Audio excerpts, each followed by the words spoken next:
దేవునికి ఓ పేరు పెట్టింది, చూచుచున్న దేవుడు నీవేనే, ఎల్ రోయి అనే మాట మనం చూస్తాం. ఇప్పుడు ప్రశ్న ఏంటంటే, హాగరు పెట్టిందని దేవుడు చూడడం మొదలుపెట్టాడా, లేదా దేవుడు చూసేవాడు కాబట్టి ఆమె గుర్తించిందా అనేది ప్రశ్న. ఎస్, ఆమె గుర్తించింది. అక్కడ దేవుడు ఎప్పుడూ చూచువాడే, ఆమె పేరు పెట్టిందనే కాదు కదా, ఆయన ఎప్పుడూ చూచువాడు. ఆయన యొక్క లక్షణం అది.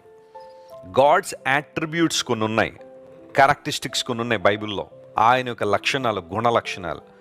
దేవుణ్ణి ఆరాధించేటప్పుడు, ఒక దేవుని మనం ప్రశంసించేటప్పుడు, ఆయన స్తుతించేటప్పుడు ఆయన ఎటువంటి వాడు, ఆయన ఎలాంటి ఉన్నతమైన అనుభవాల చేత నింపబడినవాడు అని పరిశీలన చేయడం చాలా మంచి విషయం. బైబిల్ గ్రంథం దగ్గరికి వస్తే దేవునికి ఉన్న కొన్ని అద్భుతమైన లక్షణాలు బైబిల్లో వర్ణించబడ్డాయి, వివరించబడ్డాయి. అందులో ఒకటి, దేవుడు చూచే దేవుడు. ఆయన చూచే దేవుడు, అందరినీ చూస్తున్న దేవుడు. ఆయన కన్నులకు మరుగైంది ఏదీ లేదు. కంటిని నిర్మించిన వాడు కనకుండునా, చెవిని నిర్మించిన వాడు వినకుండునా అనే మాట కీర్తన గ్రంథంలో మనం చూస్తాం. మానవునికి చూడ్డానికి కన్నిచ్చిన వాడే దేవుడు. కళ్ళు లేని వ్యక్తుల్ని లేదా కళ్ళు లేని ప్రపంచాన్ని ఒకసారి మీరు ఊహించండి. ప్రపంచంలో 800 కోట్ల మంది, ఎవరికి కళ్ళు లేవనుకోండి, ఎలా ఉండుండదు ప్రపంచం?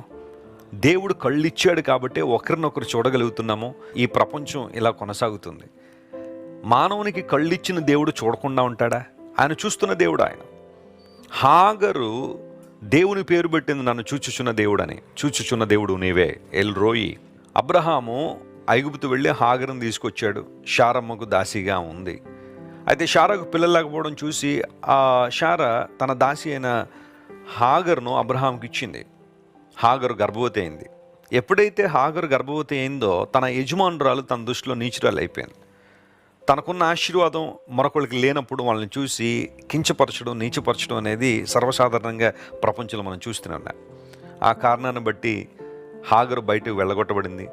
అయితే తన యజమానురాల దగ్గరికి తిరిగి వెళ్ళి ఉండాలని దేవుని దూత ద్వారా ఆజ్ఞాపించింది ఆ హాగరు. ఆ సందర్భంలో దేవుడు హాగరుతో మాట్లాడుతున్న మాట, నీకు కుమారుని ఇవ్వబోతున్నా, అతనికి ఇష్మాయేల్ అని పేరు పెడతావు. అయితే ఆ ఇష్మాయేల్ కూడా నేను దీవిస్తానని దేవుడు వాగ్దానం చేశాడు. ఈ సందర్భాన్ని అంతా జాగ్రత్తగా పరిశీలన చేస్తే హాగరు వీటన్నిటిని పరిశీలన చేసి దేవునికి పేరు పెట్టింది, నన్ను చూశాడు, ఆయన నన్ను చూస్తున్న దేవుడు నన్ను విడిచిపెట్టలేదని చెప్పి దేవుని గణపరిచింది. ప్రభునందు దేవుని బిడ్డలారా, ఈరోజు నీ జీవితంలో నిన్ను చూస్తున్న దేవుడు ఆయన.